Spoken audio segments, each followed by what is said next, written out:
फटाक 30 सेकंड में खबर। डाउनलोड कीजिए तक ऐप, लिंक डिस्क्रिप्शन में।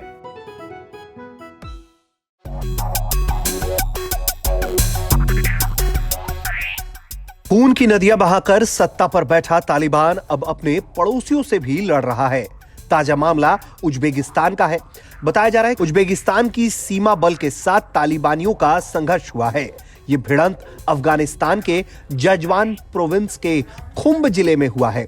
लोकल मीडिया के मुताबिक वहां पर तालिबान के लड़ाकों को देखा गया। खामा प्रेस के मुताबिक जजवान प्रोविंस के इंफॉर्मेशन एंड कल्चर डिपार्टमेंट के हेड ऑफ डायरेक्टर हिलाल बल्खी बताते हैं कि भिड़ंत सोमवार शाम को शुरू हुआ और ये उस घटना के 10 दिन बाद शुरू हुआ जब एक अफगानी नागरिक बॉर्डर पार करके उज्बेकिस्तान की सीमा में जाना चाह रहा था।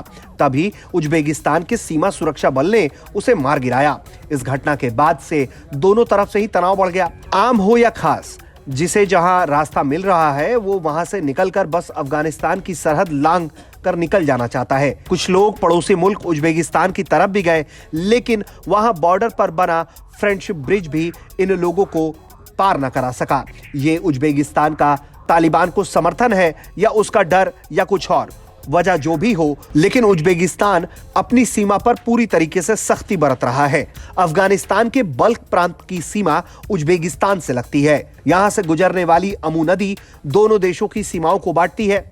मजार शरीफ इस सीमा के नजदीक सबसे बड़ा शहर है, जिसकी अपनी आबादी 5 लाख से ज्यादा है।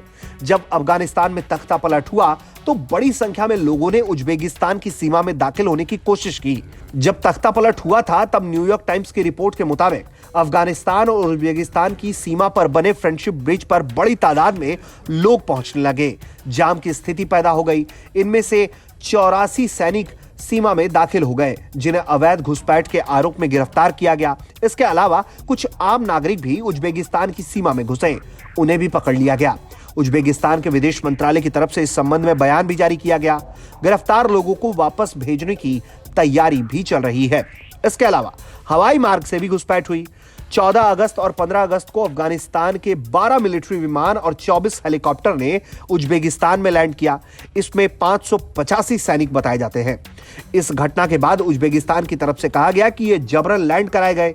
उज्बेकिस्तान ने इसके बाद कहा है कि वो तालिबान से संपर्क में है।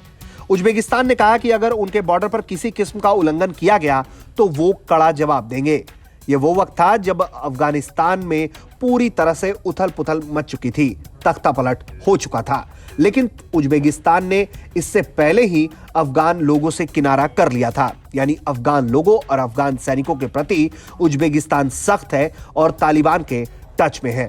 लेकिन हालिया संघर्ष बदलती हुई परिस्थिति की तरफ इशारा कर रहा है। अब ये परिस्थितियां क्यों बन रही हैं, इसे भी समझने में कुछ वक्त जरूर लगेगा। ब्यूरो रिपोर्ट, भारत तक।